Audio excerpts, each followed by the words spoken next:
Ladies and gentlemen, welcome to the show today. Now, we have here a panel of other podcast hosts like myself and also the star of a hit movie that we're going to be reviewing called The Mob King. And it stars Ciro Dapagio. Now, he has actually been a guest, I think, on about everybody's show here so far. So if you've been following our shows, you know a little bit about his story. But he was able to give us a look at the rough cut of this movie. And all of us, viewed it separately. And the point of this show today is kind of give our opinions on it and, tell everybody what we liked about it. Even if there's things we didn't like about it, Ciro's been very open and honest about he wants our honest opinion. Don't tell him what he thinks he wants to hear. He wants to hear the truth. And so that's what we're doing here today. And I'm going to introduce everybody from the top around. We'll start with Adrian. How you doing, Adrian? Good, man. How you doing? Good.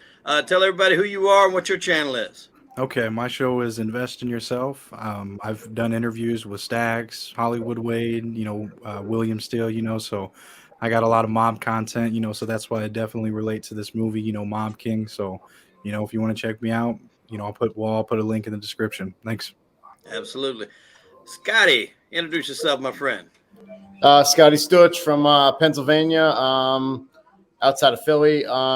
Just have my show, The Sober Sit Down. That's more of a recovery base to inspire people to, give people that remarkable rebound story, whether it's, alcohol related, substance related, losing a business and bouncing back, losing your wife and bouncing back, remarkable rebound stories. Then I have a separate segment with Larry Mazza called The Life 101, which Ciro was our first guest. Thank you, Ciro, for that. And that's more of a, not to sound like toxic masculinity, but more of like the official guys show. It's like mob content, sports content, movie content, just a little bit of everything, but it's a little bit of a spinoff from the Sober Sit Down. So, it's that's what I got. And I'll also send my link to have attached underneath. And thank you guys for having me on tonight. Yes, sir. Absolutely. Now, next we got William Steele. William, how are you doing, my friend? I'm all right, Chip. Okay, so I'm William Steele. I'm from Brooklyn, New York, and I did over 18 years in prison. Before that, I was a cocaine and gun trafficker, and I was a professional jewel and art thief, and I was pretty notorious in what I did. I did a lot of time, changed my life in prison. I took a lot of college courses, became a law clerk, and I realized I wanted to get out and help people and really use my experiences to help people. And just before my release, I was offered a TV show with A&E Network and Sharp Entertainment called Inmate to Roommate. It now airs every Thursday night at 10 o'clock, and it's one of the top reality shows in the country right now. I have fans is like blowing up, and we love Bill, and I'm really humbled, and I want to just use my platform now. I know I have an obligation to talk about transformed lives and guys that are trying to turn it around. And you guys have all been mentors to me in one way or the other, man. I appreciate every one of you guys that have helped me with this technology and everything, along with my girl Mary. So it's nice to meet you guys again here, and that's the quick version of my story. I'm glad to be here. All right, my man Stacks. What's up, man? I'm Bill Stacks. I got a show called Chatting with Stacks where I interview different people from all walks of life, organized crime and gang members and all kinds of people, cops and everything. And I'm just here to do a review on the Mob King, and I've been fortunate enough to be a part of it as it's been being filmed, giving me shout outs from locations. It's been awesome, man. I can't wait to see the end result of this show. My name is Hollywood Wade. I run the Crime and Entertainment podcast, and a lot of like what some of these guys have explained. I've interviewed a lot of ex-mob guys, even ex-cops. I like to get the flip side of it. You have the criminal side, then you have the part of this always trying to combat that with the law enforcement. So we've had a lot of ATF guys, FBI guys, and some actors and singers and writers and different things. So a lot of great content over there. I'll put a link for my show, Crime and Entertainment, there as well. And last but certainly not least, the reason why we're here today, this was your baby. This was your dream. And man, you have brought it to fruition. Ciro Dapagio, how does this make you feel right now that this is all coming together and we're only a short time away? Well, I mean, it feels good, obviously. been a long road. It's not an easy thing to do. And then, of course, COVID, for 2 years just wreaked havoc on anybody who wanted to do anything.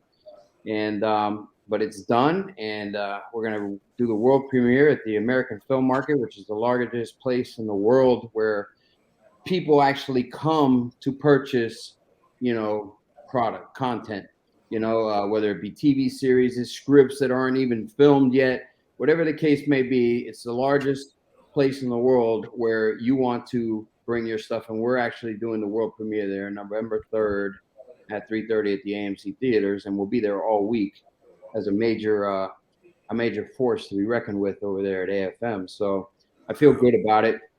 I got this idea with you guys because, there's a lot of podcast guys, a lot of people who have reached out to me to do things, whatever. And I was thinking about, who I believe would be able to fully appreciate what kind of opportunity we have here, where it's like, okay, I'm about to go do this, and I'm going to send these guys the rough cut because, as you know, the sound wasn't mixed, the color, which is very important, has to match everything and all that. It's not done. So I'm like, I'm going to send it to these select guys, and I appreciate all of you taking the time out to watch it. And, I haven't heard your reviews yet. It's going to be a surprise to me. And, and whatever it is, I asked for an honest opinion. So, it'll be what it is. But, it just feels good. I feel good for everybody who's involved in the project, for people who were counting on me to come through with it, because look, we all know there's so many people who say they're going to do this and going to do that. And, let's face it, there's an ocean of mediocrity out there. And then there's an ocean of people who never do what they say they're going to do. So just that alone, the fact that people who were, thinking and pushing and supporting me and this project, to be able to see it come to the big screen and come to light and get the kind of hype that it's getting from, the trailers release and the anticipation for everybody to see it and the stars that we have in it. It's just great, man. It's great. It's not about me anymore at this point. It's about hopefully it taking on a whole life for itself, and then everybody else can be lifted up because of it, because that's what I'm all about. I could give a shit less about myself. I want to see it help everybody else prosper that's counted on me, so that's where I'm at with that.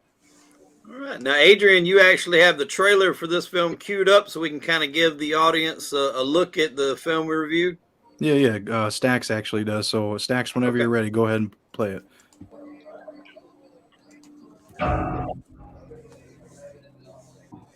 You made an oath. You know what that means.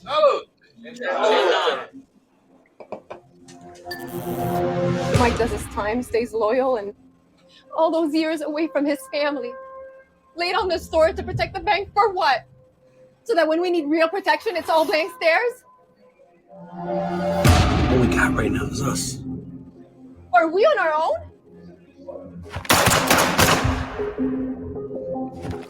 Why won't you die? There's a very powerful man out there who thinks he's a threat and would do anything to get rid of him. The old Dons would never let a violation like this go unpunished. You didn't break the rules, Mike. He did. Do you really think he's gonna keep looking for you after this? I mean, think about it. If you're done and gone, then you're not a threat anymore, so what's the point? We live by it. We work by it. Not anything or anyone can break it. The casino is never yours to begin with. Get that into your head. This shit just went from bad to worse.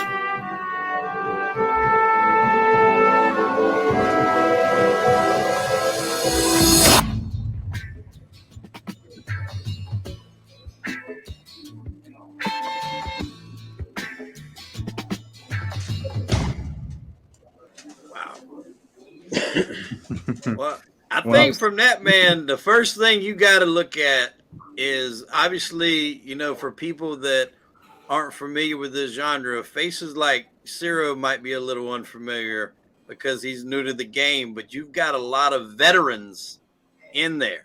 Just to name off a few, you got James Russo playing the Don, who's been in, tons of movies, Django, Donnie Brasco, Robert Lasarda in there you've seen in the prison scenes. He was in Mule, Nip Tuck, CSI Miami, Antonio Corona. I mean, he was in Oz, We Own the Night, a ton of stuff. Ciro, I'll kind of start with you and then I'll work around and get everybody's opinion on it. How did you go about, casting all of these guys? Did you have someone to help you with the casting, or was it kind of, did you have in mind who you wanted for these roles? Yeah, I actually cast everything myself. I'm pretty, I'm the type of guy pretty likes to handle stuff to make sure it's done the way that I want. Once I zero in on the person that I like with my writers, who are my main writers team is Joe Cianes, who's the director. He's an Emmy Award winner. James Bishop and Christy Trevatis. Those are my writers. So first, I had the concept of what it's going to be. I didn't want your regular stereotypical mob, show where, hey, you better get my money, that type of thing. So once I developed the cast and who I was going to have, then we pretty much crafted the roles around what their abilities were. Like I knew what I could get from Mike Villar, who's been in the Oscar-winning film Skin. I knew what I could get from James Russo because me and him are very good friends, and he worked with me on Silent Partners, my other mob show that's going to be a series. Robert Lasardo, you can get from him. Anthony Corona is the person who launched my career. So, excellent performance by my nemesis in there, Bruce Sosha. So I cast him, and then we basically write the parts around their characters, who they are as people, so that it's not only their acting ability, but it's even heightened and highlighted even more in their performances because it's basically them. So that's what we tried to do, and I think we pulled it off really well. And of course, my co-stars, Elizabeth Fantone, who plays my wife, Celine Alba, who plays my daughter. I think we have excellent chemistry as a family unit, and and of course my partner in there, Anthony Caliendo, who, funny enough, when we first started out and started talking about where he was going to help me get this movie done, it was a simple part, and in the middle of the movie, he would have had just this one scene, but he was so good that we wrote more parts for him, added him into more places, and then he became a central figure within the show. So that was a real pleasant surprise, and I'm really glad that was able to take place. So yeah, I'm very happy about it. We have Artie Pasquale also, who played in The Sopranos. We have Oksana Lotto, who played in The Sopranos. Those are really big names. Stelio Savante, who's in a whole bunch of stuff. He's a tremendous actor, and just a really great cast. Paul Borghese from The Irishman, and so many movies, it's hard to even name them all. So these guys are really good. We do a flashback scene with a young Mike White by Hawk Mazenbach. He's really, really great as my younger version of myself. It just came together. Basically anything that could have went wrong on this film, and we had a lot of obstacles that could have went wrong. Plan B worked out even better than Plan A.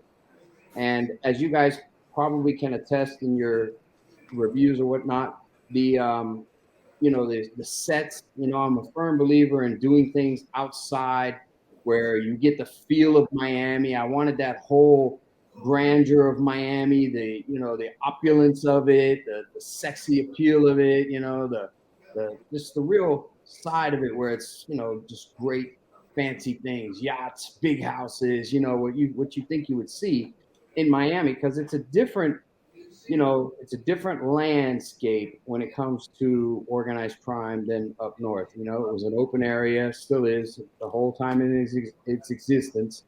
So people operated here, and you had to deal differently. Like in New York, families would have to deal with each other basically, or maybe the Westies or something. But in Florida, you had to deal with everybody from Cubans to Haitians to Puerto Ricans to gangs to even like people in the Opa-locka and the Golden Triangle, and there was a group of guys in the 90s that were just out of control, over there. So those type of individuals didn't hold the same type of respect. Like you could be in New York and be like, oh, that guy's connected. Okay, I want to stay away from him. In Miami, it wasn't like that. Those groups didn't care, the Zoes, the people like that, they didn't care about none of that stuff. It's like, hey, if you get in our way, you better be ready to go to war with us too, So it's an interesting place. And I think we captured the feel of it and the vibe of it. And, and I'm interested to see what you guys come up with. Adrian, what was your take on the casting?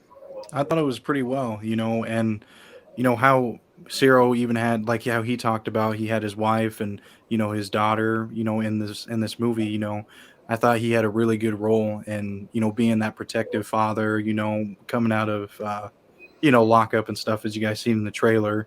It's just it's something that you would really see when, or it just seems so natural, you know what I mean? Like, say I'm not trying to give. It's hard not to give away the story. Yeah. So I'm trying to, but I feel like everybody in the movie, was really really good and professional, and the mob guys are even different. They're not. They don't have the heavy accents and stuff like that. So I like that. Because like he said, Miami's, Florida, it's different. So it was more open area, like Ciro said. So there's all kinds of different people, and you did capture that very well. The big houses, and everything like that. So I thought it was really well. The casting and the environment that everybody played. Excellent. Scotty, how'd you like the casting, my friend?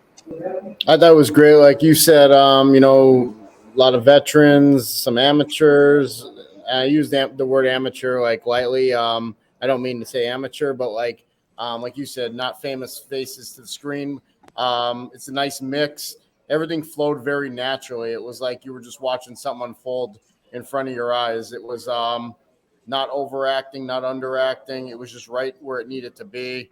I felt everybody did a fantastic job.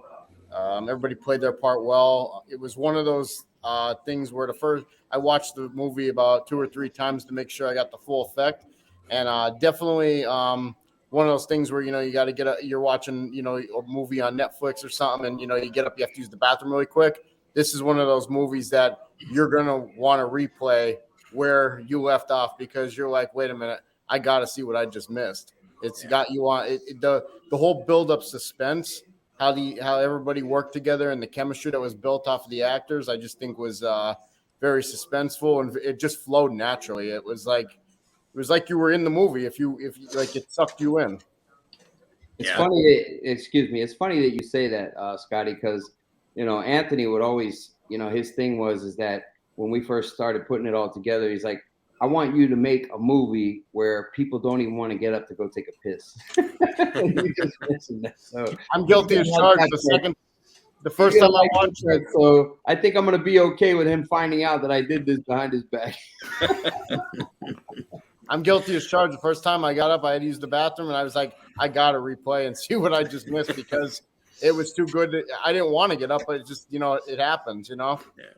But I just thought everybody did a fantastic job. It was, like I said, not overacting, not underacting. It was right where it needed to be, and it just was a natural flow. Great chemistry, and great hats off to you on that, Ciro, for that roster you put together. That great combination. Thank you. I appreciate it. They were great. William Steele, what's your thoughts on the cast, my friend? My thoughts are this was phenomenal. I've missed so many movies. You guys know I just did 18 years. Well, that's kind of why this is an important question for you, because you can't even really base off, maybe what some of these guys have done in the past. You've got to go off what you've just seen from this movie. So to you, I mean, some of these guys may be unknowns to you, even though they have done stuff because you've been, away for a little bit. So how does that sit? I'm real curious to hear your opinion on that. Exactly. I believe the acting was phenomenal. Listen, I'm in the Midwest. I'm from New York, but I'm in the Midwest filming my reality show. And so I just was in Miami about a month ago. I was there first time in almost, 20 years, South Beach and Boca. And I know what he's talking about, the opulent and the Las Olas and all the beautiful homes on the bay, So that was where I was real active doing burglaries. I was killing it. And it just captured it so well. There were so many changes. Like we got off I-95 and all these new buildings had gone up. I was like, wow, man, Miami's better than ever, you know. And now, like, you know, A1A down in Miami, South Beach only runs south. You know, before I went to prison, it was two-way street, you know. So all these changes, but I just sort of captured the feel, man, the grittiness of Miami, even the humidity of Miami. You know, when things were happening, you know, and the humidity and you're sweating and whatever. And I think you captured it really well. Your casting was great, and I agree that this thing happened way too fast. The movie should have been longer, but I loved it because I was literally like, "Holy crap, it's over!" Yeah. And so I say that, you know, intending, you know, to really be honest with you, and that I really feel this is ripe for a sequel, and you haven't even released it yet. I literally, when it was over, I was like, "Is it over?" I was like, "Wanting more." So well done, Ciro. Well Well, I'm done. going to tell you, the sweet spot, as they say in the movie industry, is an hour and a half, 90. Yeah, I know. 90. Mm-hmm. So that's where it's at now. We did a test screening, okay, back in March. Maybe some of you will remember. None of you seen it, but we did a test screening with 200 random people, and it went over really well. But it was long. One of the things that we heard back was the pace of it was a little long, but more importantly, you know, when you're trying to put stuff together for a big budget film, well, in my mind, it's a big budget film. In Hollywood's mind, it's not, right? But when someone else is paying the bill, obviously, and their thing as a filmmaker that I wanted to see more on the film, that when it finally came on the screen for the test screening, that like Anthony, my partner, he understood now what I was trying to get across when I said we needed these particular elements, and those elements were the backstories of the guys that were involved. So we brought in James Russo again for some more additional scenes, which was very important in the movie. We brought in Bruce Sosha again and Artie Pasquale again, and we filmed some additional mob side of it so that you guys watching as viewers understood why there was some animosity between the Nemesis and Mike White, and you know the dynamic between the boss and his son. So I think it really changed the movie, and the fact that you said I think it went too fast is music to my ears, Yeah, because it was great. It was, that's what you want. You want a movie where it's 90 minutes and it's like you're like, whoa, man, you know, I want to see more. Like you don't want Casino to end. You don't want Goodfellas to end, you know? So some movies you're like, Jesus Christ, is this thing ever gonna end? You know? Even whoever though made that final call said the right thing, man. yeah, so I appreciate that. I'm liking what I'm hearing, man. This is good stuff. Absolutely. Stacks, what did you think about the casting, my friend? I thought it was great, man. Bruce Socia did a great job, and Katrina Michio, that was Bruce's girlfriend in the movie. The movie was real relatable because getting out of prison, you know, I think a lot of people will be able to relate to this movie, and it was incredible, man. I didn't want to stop watching it. Yeah. I wanted to keep going. You know what I mean? I'm like, damn, man, it's over. Well, I think that's the mark of a good film is when it's put together right. You're not like, Ciro spoke, you're not checking your watch or stopping it and going to make a sandwich or say, oh, I'll come back and, I'll finish it later. You want it when it draws you in, it keeps you there. And I think Adrian spoke first and then Scotty about the pacing of the movie. To me, the pacing was just right. You didn't spend extra time on one area. You had your points to make in this part in the prison scenes, then coming home to the family, and then the progression was just really natural. It didn't hang around to the point to where something kind of got overbeaten. And then I'll go into a little bit more on the cast, man.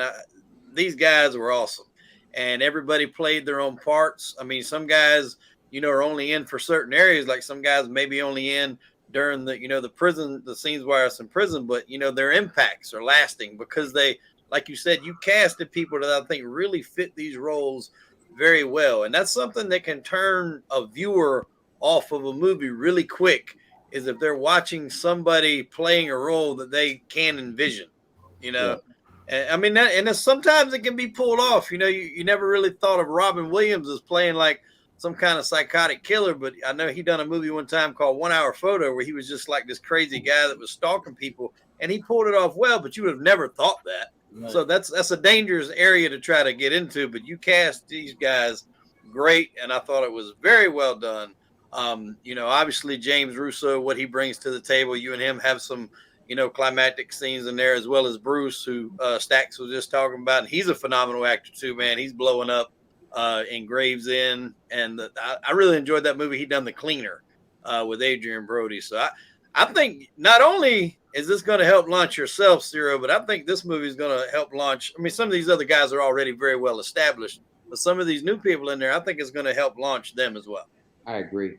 Yeah, I gotta tip my hat to my to the family unit, the dynamic, the Elizabetta Fantone who plays my wife, Colleen Alva who plays my daughter.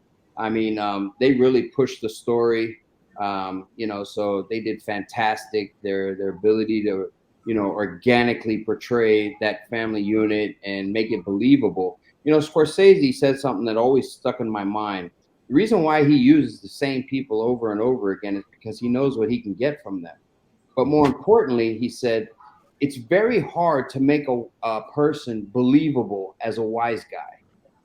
So when I started thinking about that, I mean, if you think about it, it's like, okay, I mean, he did The Irishman, and in some parts it looked comical, at least to me, where they did a couple of shots and you could see that they're trying to make De Niro look younger. Like specifically when he's sitting in the truck, he's supposed to be like 30 years younger, but the lighting catches the makeup and you see it like caked on his face. You know what I mean? So it's like, but he's willing to sacrifice that because he knows that these guys are the only guys that can pull off that where it makes it believable, because people are used to seeing him as a gangster. So, I had to keep that in mind because, you had to believe that Bruce Socha's character, Carlos Sasso, you had to believe in him being the gangster. You had to believe in him wanting to take this guy out and why, and you had to believe Russo, obviously, who's easy to believe. And so you're right. These people in their particular points, it was very important for me to have the organic authenticity of it. And I'm glad that I'm hearing what I'm hearing from you guys. So it makes me feel really good about job accomplished. Now, and one of the other things too I want to mention is I think this is where you can get a little bit deeper into it from the average movie watcher to someone just watches a film to someone that really dissects it. And Scotty may mention that earlier. I'm not like everybody else. I'll watch a film and then I'll go back and I'll watch it a couple more times if it's something that I'm really into. And I'll kind of, follow pacing a little more, follow storylines a little more. And I'll try to find like plot holes or, stuff that doesn't make sense. It's just something that I do. And in doing that, I pay a lot of attention to cameras and camera views, camera angles. And you guys done a great job with point of view shots, from, intruders in certain scenes. You done great drone work. I'm assuming those are drones that you guys had out there doing some of the films. And that's just like that extra mile where a shot with you in a car riding, looking out the window was cinematic for sure. But then you go that extra mile and you get the drone footage on top. And then, I thought the cameras, the use of you guys' cameras was really good. The cinematography I thought was on point. And those are just kind of things that adds that flair. And like you said, we didn't even see the finished product. So it could be, more to come. But going off what I've seen, I love the use of the camera angles because camera angles are huge. People talk, mentioned Goodfellas and Marty Scorsese, that walk scene where they go through the bottom of the Copa, that was one whole shot. They never cut that. I don't know if that had even ever been done at that time, that one continuous shot through that whole bottom of the Copacabana until they got to that table. So the right kind of camera scenes can really help build momentum and amongst other things. Adrian, what was your opinion on, the camera work and stuff like that? I thought it was really great, especially, not to give away things again, but there's certain scenes, where there's blood, I'll say, and, and blood splattering on, the person that it got, the person that was doing the damage, you know what I mean? So yeah, when you see it, I mean, even like the gunshot blast, you see the blood, splatter onto the person that was doing it, and and it's like going on their face and stuff. And then when they're going to clean up different stuff, to get rid of evidence and stuff like that, I mean, just like it's on their clothes and stuff as well still. So I thought that was a good way that they did that and how they captured that, those little parts, just because it makes it more real. So I thought how they went about with doing scenes like that I thought it was great on that part, Cyril. Well, thank you. And you guys know from watching the film that I spend a great amount of time in this film covered in blood. That's what I'm saying. Or in pain. So that's the continuity aspect of it. And thankfully, I have a good memory when it comes to that kind of stuff. But as far as the camera angles and stuff, is my director, Jokes Yanez. So we got to give him his props because he's phenomenal and he works with me on everything. Again, he's the Emmy Award winner. He's my partner and stuff, making films. And the cinematography is Steven Brevig, so I want to make sure everybody knows that name because he's going to blow up on this too because the cinematography is great. I wanted to, I used him because I told him I want to capture a feel where if you're watching this movie that you automatically, let's say, for example, the thing I told him was like, yo, if you're on your couch and you're flipping through the channels and you catch Goodfellas, you stop. I don't care how many times you've seen it, you stop. And you probably end up watching the rest of the movie. But it's the cinematography that catches your eye where it's like, oh, wait, that looked cool. And then you see, oh, it's Goodfellas, or it's Casino, or it's Bronx Tale, or it's any other movie that has the great cinematography. So I wanted to capture that immersive, kind of dark feel to it, and where you could get submersed into the action and what's going on and live vicariously through the footsteps of the characters. So I appreciate that, Adrian. Thank you. Yeah, good work on that, man. Thank you. Scotty, what was your takeaway from some of the cinematography and any other things that really kind of jumped off the page with you about the film? That's one thing that did stick out to me is, and I'm not going to give away too much, is the action scenes. I think they were very well played out.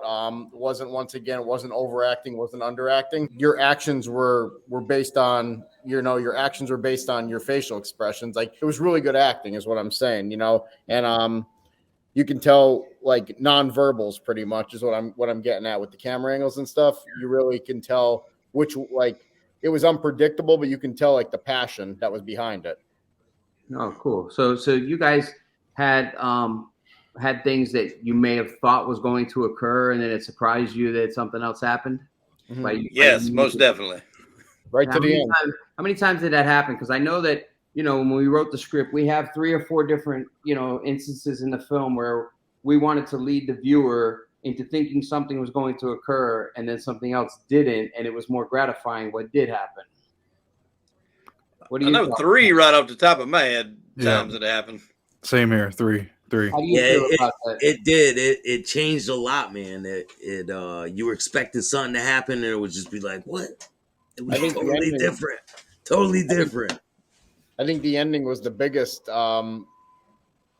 You're like, wow, I didn't see that coming. You know what I mean? And then it left you. It was really something. And I'll tell you what's funny about that ending is that I actually wrote that part when we were 3/4 away through the movie because I wasn't in the movie. So I called up my partner. I go, hey man, I'm gonna do this in the film, and he's like, what? And I'm like, yeah. And then I called the director. I said, hey, I want to do this. And then the actors that are actually portraying that end scene had no clue that was going to occur when they showed up on set. They're like, oh man, it's gonna happen. That's part of filmmaking.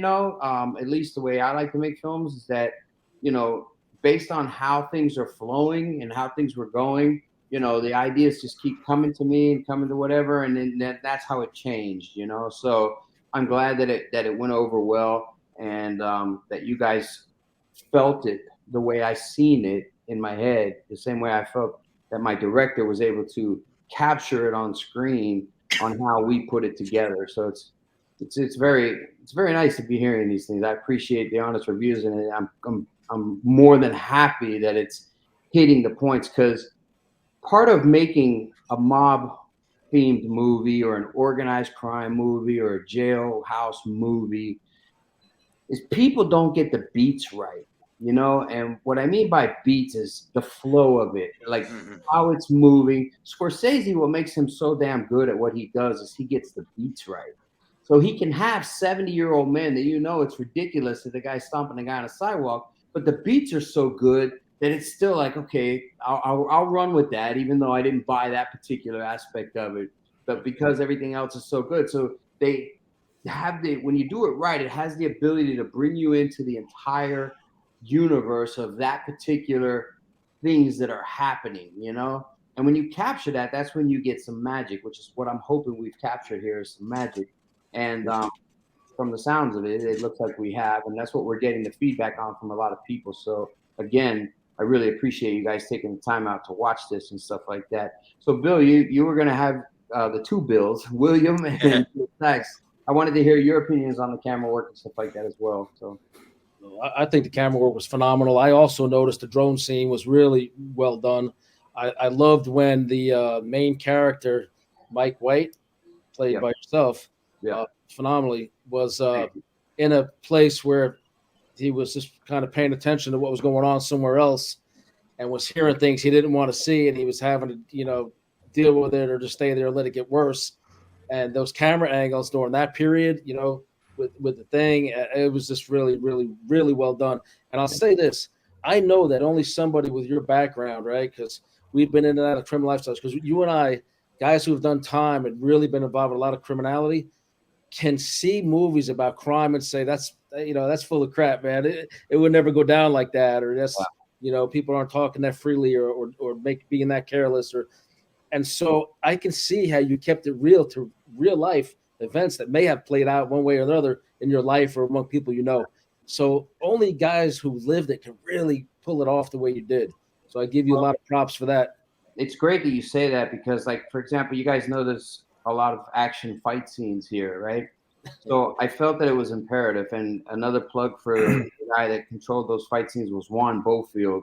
He was the stunt coordinator. He's a very well-known guy. Did a great job with me and Bruce Sosha, and his brother is actually in one of the other fight scenes. But I think that you guys haven't touched on the fight scenes, but I wanted it to be authentic because, like you say, how many times do you watch a movie and the guy's all of a sudden Jackie Chan or somebody? You know what I mean? Mm-hmm.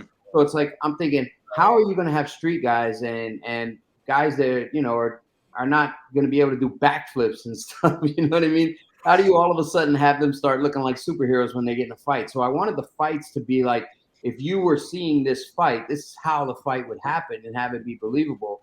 And I think we did that. You know what I mean? So I think that's gonna be a really good aspect of the film as well. You know, even more than that, the prison scene was just like phenomenal. I felt like I was back there in time. Yeah. How things are discussed, and you know, and I'm not going to give away trailers, but the acting was phenomenal, and I could see that you've been there, done that, related to that, and it just comes out way better when you've been through it.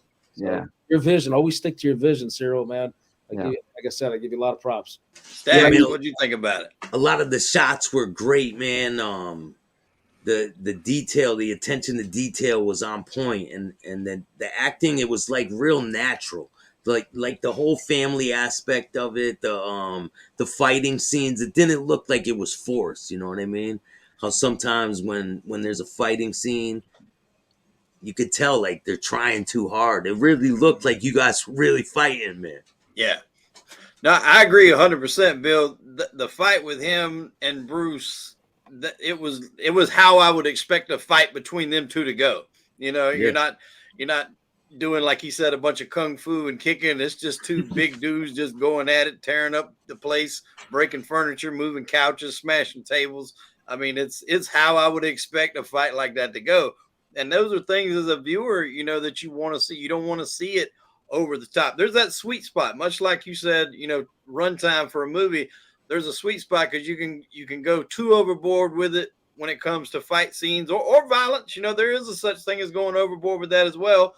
But then you don't want to do too little of it. There is that sweet spot, and you guys found it perfectly in doing this with the fight scenes that you had in the movie. And Sarah, how did you enjoy working with Bruce? Did anybody get out of hand? Did anybody get any real bumps and bruises?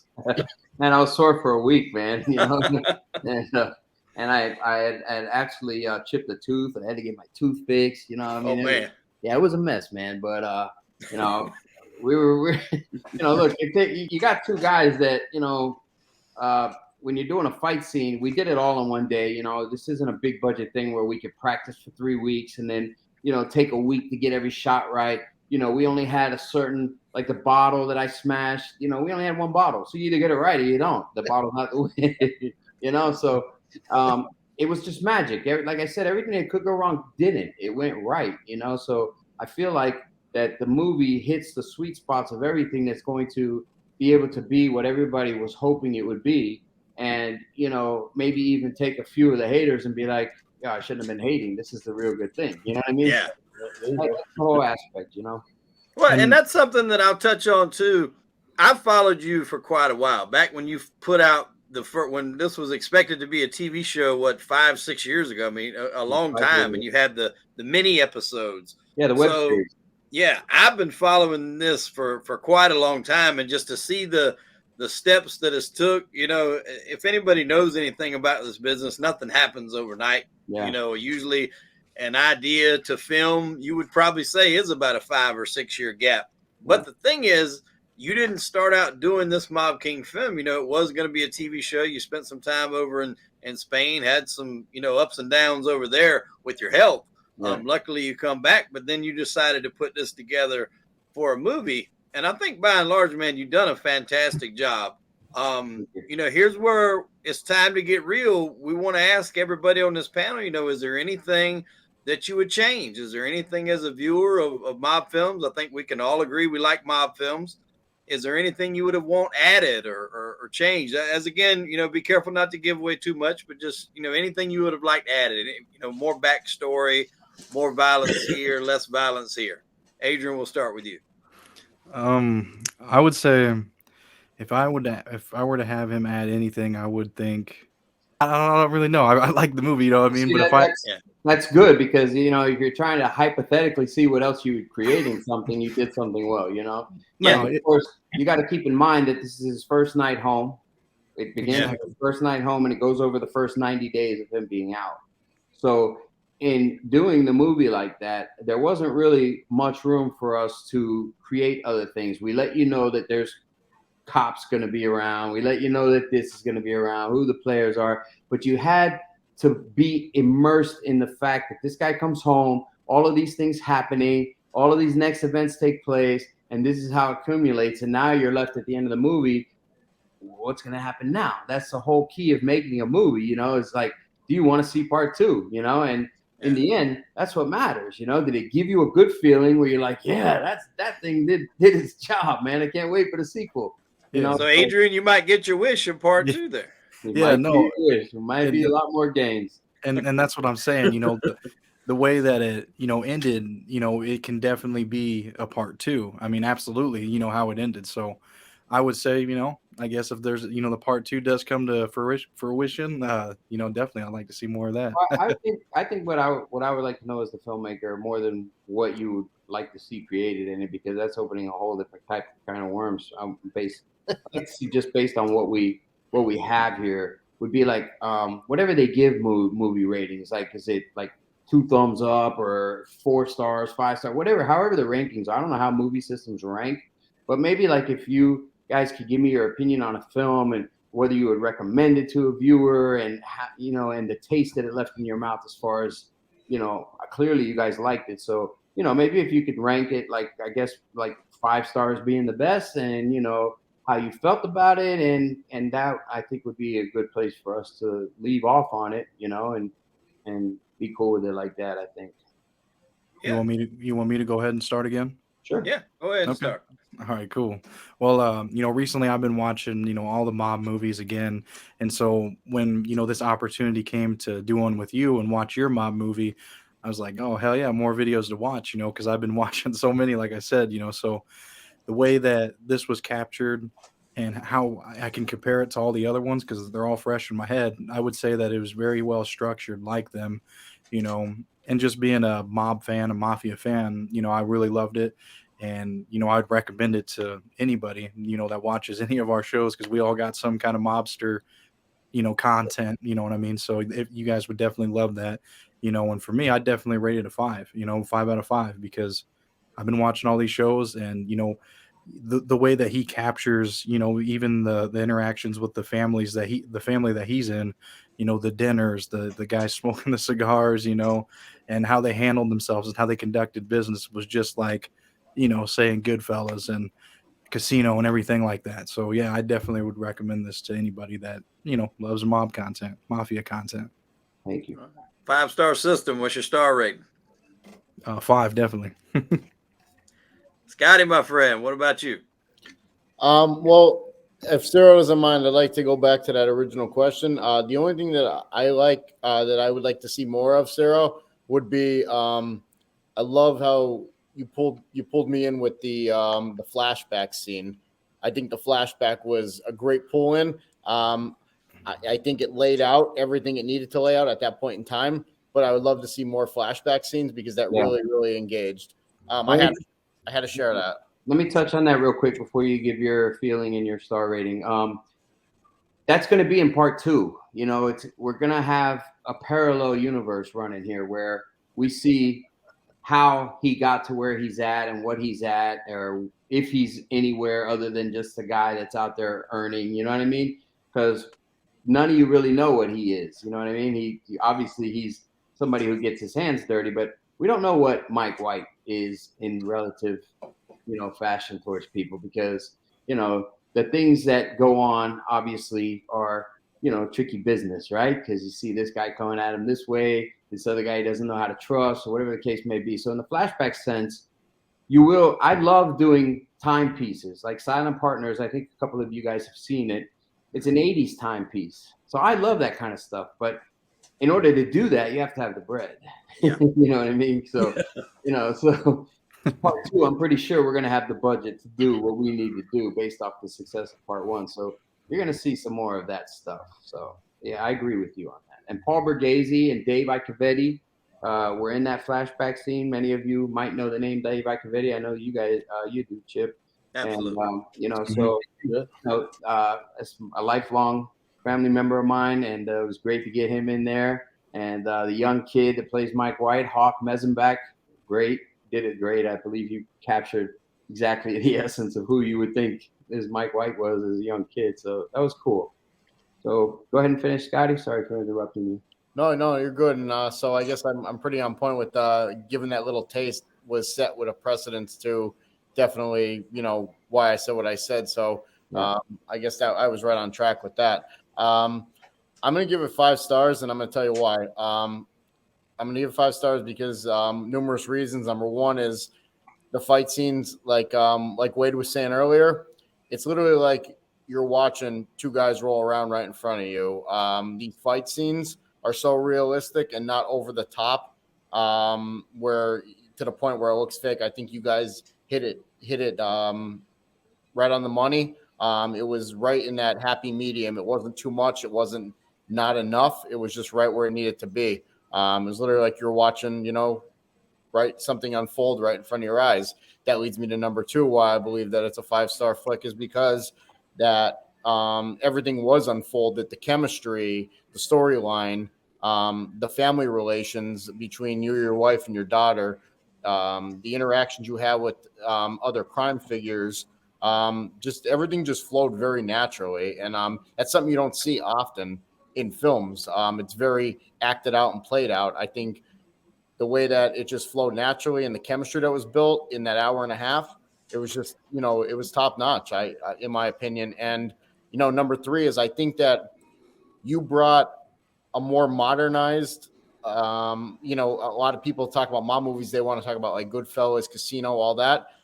That's already been done. That's historic mob movies. You brought a new look to the modern mob movie industry that is a more modernized, futuristic version of what we can expect. And your new icon that right off the start, it's a new modernized version of it. And I love what you did. I think you hit it right on the money. And I'd highly recommend it to anybody that wants to watch a new modernized version of a new mob series. Appreciate it, man. Appreciate it. William Steele, your opinion, sir. Well, to say, whether this gets 1 to 5 stars is a very complicated question here. But I tell you what, it follows Mike White in his first 90 days, he said, getting out of prison. So my show, Inmate to Roommate, follows me getting out of prison, living with a family I didn't know prior to going into prison. A lot different. Your story, your character tracks so perfectly what it is to be desirous of changing your life and seeing all you missed out on and being sucked back in. You captured it perfectly. I literally see this not only as a sequel, and thank you for letting us know you are planning something, but needing a sequel. I also see it as potential. This could be like a gigantic pilot with a drama series behind it. It was really well done, and because I know your background and how far you've come, and you've changed your life completely. Like I said, I have nothing but respect for you. I give it definitely 5 stars. I'd recommend it to all my fans. Please support this man's work. And I can't wait till you give us permission to put the trailer up because I'll put it across all my social. You have permission to put the trailer. It's out now. All right. All right. And hopefully I see you at the premiere, Bill. I'll try to make it. I will do everything I can. I appreciate the invite. Thank you. I appreciate Stacks, my man. What you I give think it a about 5, man. It was a great film. It was really natural. All the acting, everyone did an incredible job, and you did an amazing job, Ciro. This being one of your first films, I think you were in a couple things before, right? Little things. The stuff that I made, yeah. But this is like your first major role, and you did an incredible job. Thank And everyone else that worked on this film, Jokes, all of them guys, they did incredible, man. It was insane. The every aspect of it, the camera angles, the acting, the scenes, the everything, it all together just came together really good, man. Excellent. Thank you, Bill. Well, that was a perfect statement for kind of what I was going to go into because, like it or not, Cyril, when you're the lead of a movie, you know, the success of that movie largely hinges on you and your ability to resonate with your audience, make it believable. And, like you said, you had done a few things that you had kind of created on your own, but you're in there with some heavyweights, man, some guys that's been acting for years, and you held your own. You've done a fantastic job. And, it's not just that, it's everyone else as a unit. A movie's got to function, much like an organized crime. Everybody's got to do their part. Everybody's got to do things to keep the wheels turning, from the lights to sound to camera to acting. Just because you're a good actor, you can be in a film that ain't really good. We've all watched movies where it's had top-notch actors, but the film and the script was shit. And that's not the case with this. Mob movies, I think, automatically are held to that standard of, oh, well, it's no Goodfellas. But like what Adrian said, that's no more movies are going to be Goodfellas. Goodfellas was Goodfellas. They might have told people when they were going to do Sopranos, oh, well, you're never going to be the Goodfellas. Well, they didn't want to be Goodfellas. They wanted to be the Sopranos, and that's what they were, and it became the best show on television. You weren't trying to emulate any of that. You were trying to be the mob king.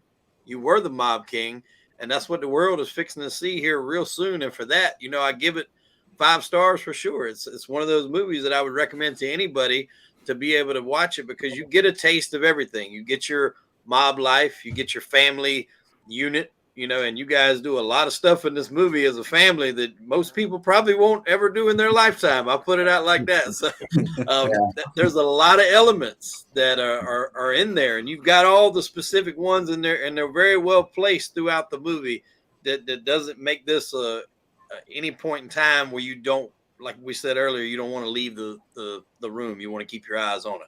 So 5 stars for me. Thank you. I want to touch on a couple of things. I appreciate all of you guys giving me the honest opinions. It really was, you had the butterflies the whole week because I didn't know what you guys were going to come back with, because you never know until people actually see it. You know what I mean? So it really feels good that you guys, to feel the way that you feel and the way the film touched you. I do want to say that one of the things that when I started doing this stuff is that, we see so many times a film try to copy a formula of something, the same guys, saying the same lines over and over again, basically in essence, bitch better have my money type stuff, and I definitely did not want to do that because what I do know when you're trying to get somewhere on the highest level of filmmaking is that the first question that I'm always asked is, what else is it like? Because if you automatically come back, and it's a trick question, because if you say it's like this or it's like that, they're not going to want to hear it. So my response has always been, it's like nothing you've seen before, And they'll be like, well, what's different about it? I'm like, well, you have to watch it. You know, you have to see. Because, you know, the family that kills together stays together, right? Correct. I haven't ever seen a movie that does that. No. I have a suggestion for your title of your next movie. If I Family can, kills together, stays together. no, the mob, because the family unit and your wife was really standing in there through all of it. You know, some serious stuff. The mob, king and queen, and you know the illusion there. Yeah, Got a whole nother spinoff series right there. Oh See? shit. What I will tell you, I don't know if I can do that. what I will tell you is that the second part, we already know what's going to happen in the sequel, and it's going to be a whole lot more of the action stuff of how the life goes, because you hear the casino being mentioned, the Indian casinos.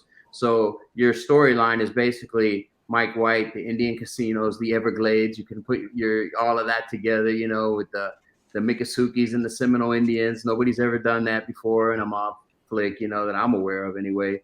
And it'll be more along those lines. So I do want to point out and get you guys' opinions on something that I feel as the filmmaker is some exceptional performances. You know, one of them by Michael Villar, who in my opinion, you know, I knew how difficult this part was going to be because this guy's character comes across the way you want it to in the beginning as this fun-loving, joyous guy. And then the transition had to be perfect in order for you to believe not only what happens to him, but be applauding the fact that it happened to him, you know? So you guys have seen his acting in that, and I think it's phenomenal. Another person that I would like to bring up is Anthony Caliendo's performance. You know, he plays Enzo.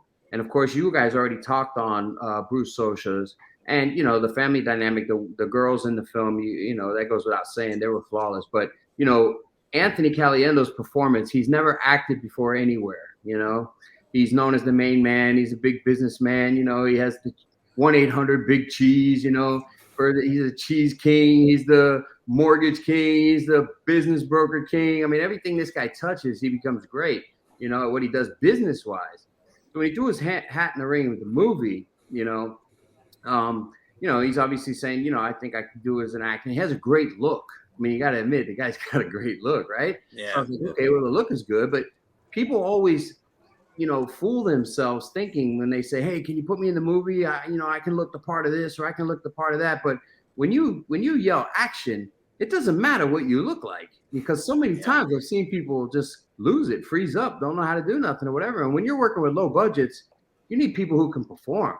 You don't have all day for somebody to get, you know, 5 lines right. And to me, his performance is the greatest one because he hasn't done anything on film other than commercials or whatever the case may be. So we kept expanding the role for him. And that's why the ending, when I told you I rewrote the ending 3/4 of the way film, I rewrote the ending mainly based because of how his performance was. So I basically changed the whole trajectory of the film because of his performance, which I think is really a cool aspect of this movie. You know what I mean? So what are your guys' thoughts on Caliendo's role and Mike Villar particularly? Everybody agreed Bruce crushed his part, and the family, the women, and everybody in general crushed their parts. But to me, the standout performances were Mike Villar, Enzo, and Bruce Socha. So what do you guys think about the other two that I mentioned? Well, if you don't mind, I'll start that off. And I shared this with you guys before I got on. It'll even be another kind of a third party look at this too. Michael Villar's character and his transition, you know, what he does, what you finally realize he is, and then what happens to him at the end. My wife does not watch, you know, really violent films, but she watched this film with me because she knows Ciro's story and she's heard the podcast that him and I have done together. And I told her what we were doing for this. So she watched it. And when it got to that scene, like I looked over there and she was, you basically, you have the audience cheering on something that at the end of the day is a real heinous act, but I think deservedly so. And she was cheering it on. And that's unusual for her to do something like that and to get so invested in a movie like that. So it got her role or her vote for good way you handled that situation. We'll leave it at that. She doesn't like then- violence. She's not too much. I mean, she'll do it every once in a while. She's more of a Hallmark gal. So I have my own separate room when I watch movies. It's by myself because a lot of what I watch she don't watch. but she was on board with that though. This movie has its fair share of violence, but what about the performance aspect of it? You know, for Anthony Caliendo. Anthony knocked it out the park, man. I mean, he played his role. He didn't overstep his role, but he played it perfect. And it was like, again, we've said it time and time again throughout this interview. You found that sweet spot, you know, because especially coming from somebody, look, you might get lucky and get an actor that's just natural, that they can do whatever you ask. But at the same time, like you said, on a big budget, you've got time to work with people. You've got time to coach people, send them to acting classes or, you know, whatever. You don't have time to do this. So you didn't give him too much to where he got overwhelmed, but you gave him just enough to where he became an impact player and, you know, pretty much your right hand there. And I mean, I thought he done phenomenal. Yeah, you got seasoned actors with someone who never acted before, and the performance was incredible. Remember, me and you were talking about my favorite part of the movie. Yeah. And incredible, man. I can't wait until other people see the movie and then I could see their reaction. Because I know it's going to be just like mine and just like these guys' reactions. It was that good. Do you guys know who I'm speaking about? The character Enzo, William, and Scott and Adrian? The Enzo character? Yes. Yep. The older guy. Yeah. Yep. Yeah. What were your thoughts on his performance?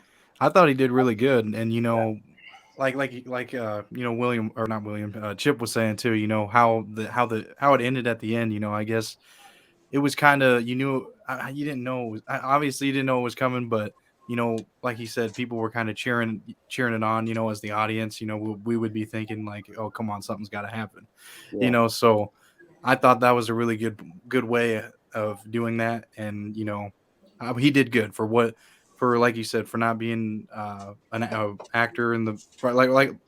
Am I right when I say that? He, like you said, he hasn't done a lot of acting before. First time. So, okay. It's a very feel-good aspect of the film, I think. You know, that here's a guy that, you know, he's all about making money, right? That's what he does in business, and he wants to make money with the film. You know, that's the number one thing. But for him to say, "Oh, you can give me a small part," and then for it to balloon into what it ballooned to is just a great spin on the story. What do you guys think? He definitely has a future in acting, man. I think so. What did you think, Scott and William? I thought personally, I thought he did a very good job. I thought his dialogue was spot on. I thought he the way he carried himself with his posture. He kind of reminded me of like I don't know if you guys are familiar with Vinny Vella in like Casino. It wasn't a large role, but he was a key player in that movie.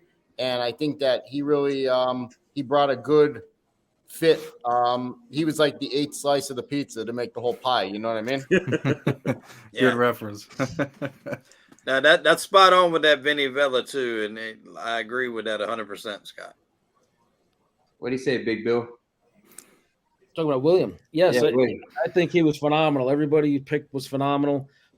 Some of them, of course, I've been locked up 18 years, so I don't know them. Just got back from Boca where we were filming our, you know, stuff for my thing in Boca and Palm Beach. And I would have loved to run into you when I was down there, but you definitely picked him spot on. He played a phenomenal role. I didn't realize he didn't have any acting experience because he definitely pulled it off, and you should use him again and again. So stick with your your players, you know? Yeah. Well, we'll make sure in part 2 that we get all you guys in there somewhere. Maybe Adrian gets whacked by Scotty down there, and Bill and William and Hollywood Wade help get rid of the body. We'll find something. That'd be awesome. Where are the shovels?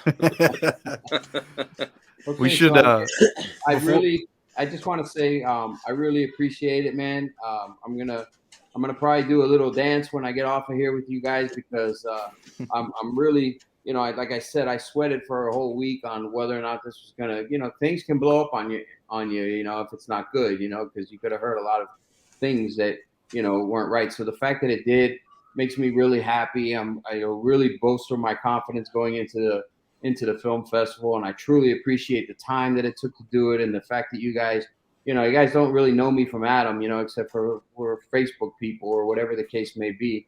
And I truly appreciate the honest opinions and taking the time to do it. And I'm very thankful to all of you. So if you guys want to say your parting things, I just wanted to say Thank you for the opportunity, man. I appreciate you. And it was an awesome film. And thank you guys, man. All of you. Awesome. Ciro, I just want to say I have nothing but respect for you and your transformed life from your past.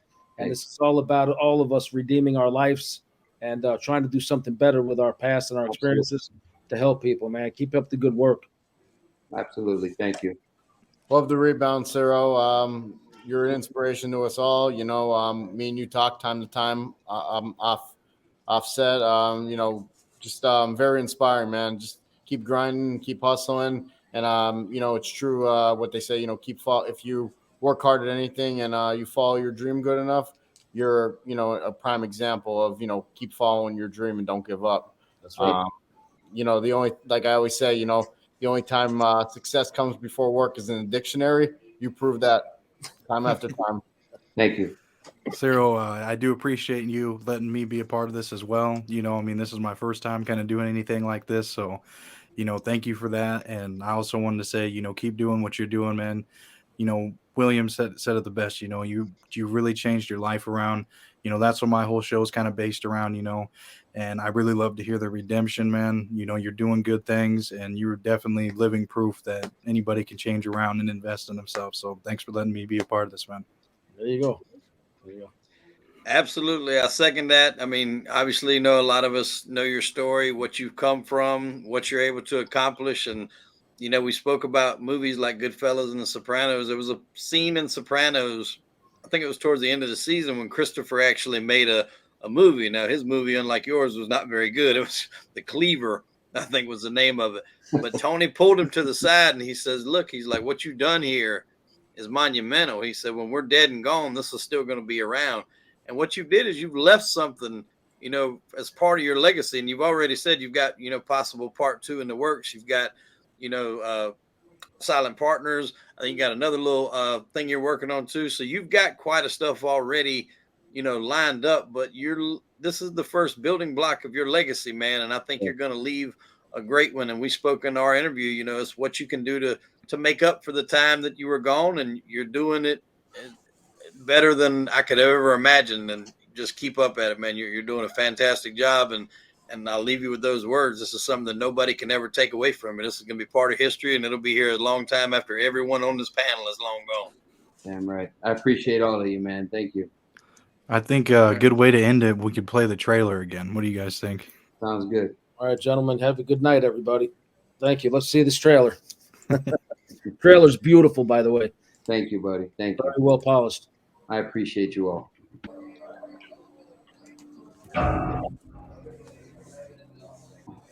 You need an oath. You know what that means.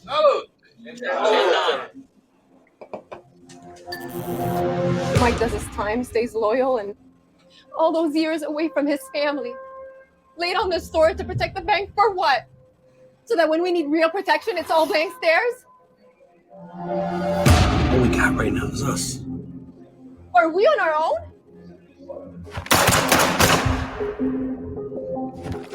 Why won't you die? There's a very powerful man out there who thinks he's a threat and would do anything to get rid of him. The old Dons would never let a violation like this go unpunished. You didn't break the rules, Mike. He did. Do you really think he's gonna keep looking for you after this? I mean, think about it. If you're done and gone, then you're not a threat anymore, so what's the point? We live by it.